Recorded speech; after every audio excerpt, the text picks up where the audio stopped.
Guten Morgen. Good morning. It's me, Tom the Mormon, the compassionate, free-thinking Christian, anarchist, transhumanist vegan with a love of all life and the blockchain. I'm also a conservative and a libertarian and a capitalist and an anarchist. Did I mention that? And I'm into the blockchain. I'm into cryptocurrency. I'm into doing things a little unconventionally, financially, because I just don't think pen and ink signatures are really that secure. Anyway, I do think cryptographically designed electronic signatures are secure. And yeah, it's exciting. Their encryption in crypto, it's way more secure, and it cuts out several middlemen, clearinghouses, banks, governments, all these people that really don't need to be involved in a small transaction when you're buying, a set of tennis rackets off some guy from Switzerland.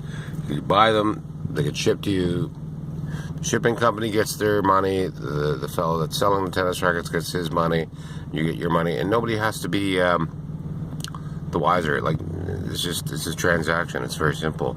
It doesn't have to go through 40 different people. So that's true commerce, and it should be that way. Anyway, I enjoy journaling, and doing this podcast every day is a journal to remember certain days of my life. I believe it's day 97 in the daily podcast, and watching the blockchain. It seems to be holding a fairly steady bottom at $3,900 US for Bitcoin, which is good to see. Everything seems to be very, very steady after all this panic in China stuff. The panic's over, and I knew it would end. It always does. But it makes me think about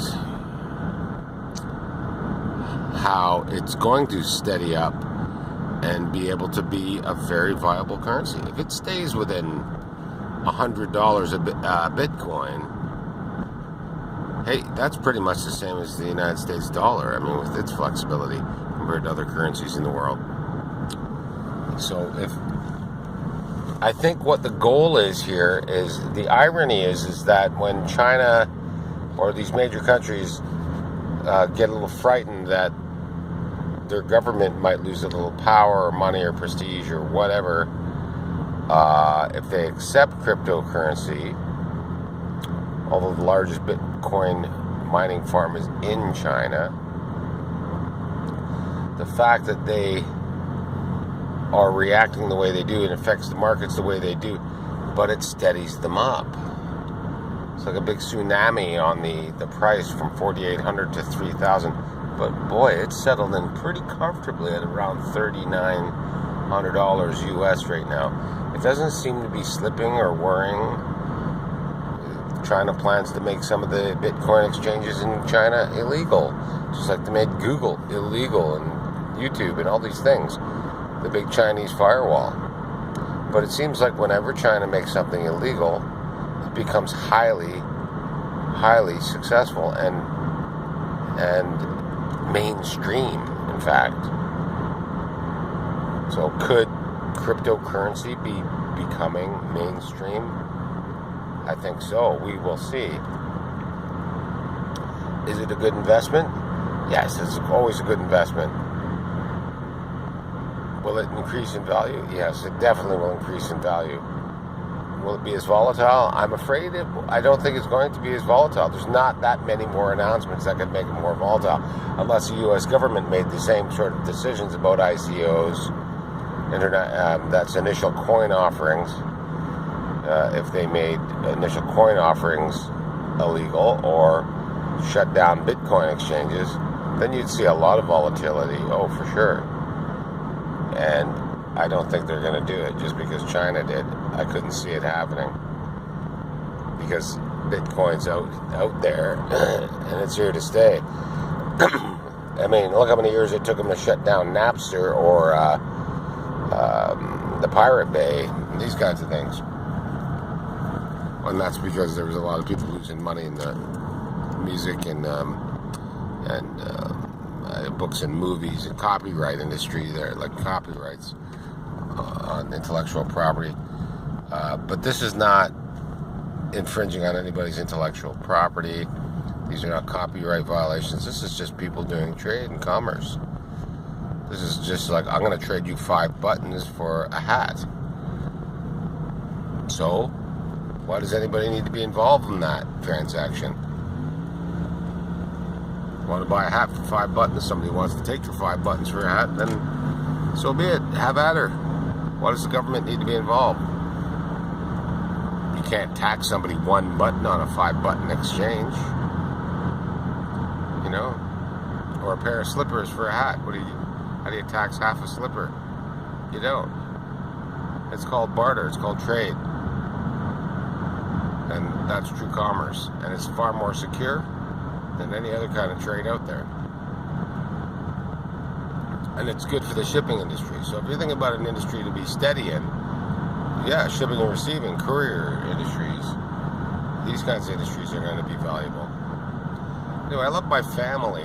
My kids are growing up. My daughter is getting an award tomorrow for academic excellence in grade 11 at her high school. And I'm very excited for her. It'll be the first Wednesday in a while I've missed volleyball. I'm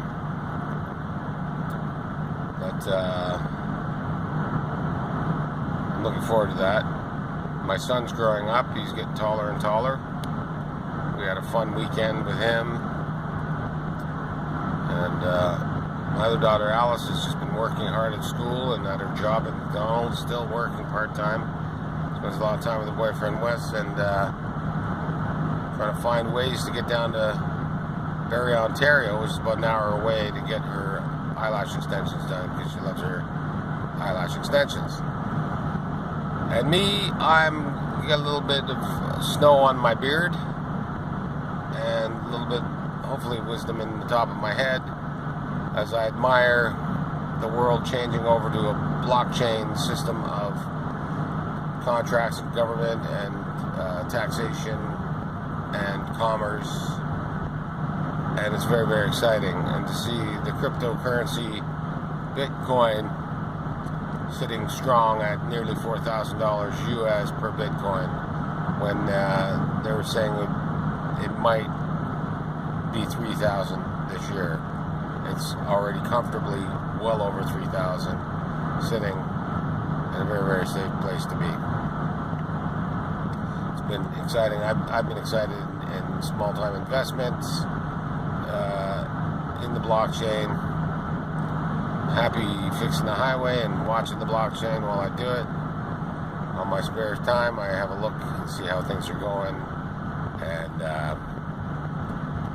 my personal life is going well. I have good friends, good people in my church community that I love and admire and love to spend time with. And I've made some good friends this year. And I'm very grateful for those friends, those friendships.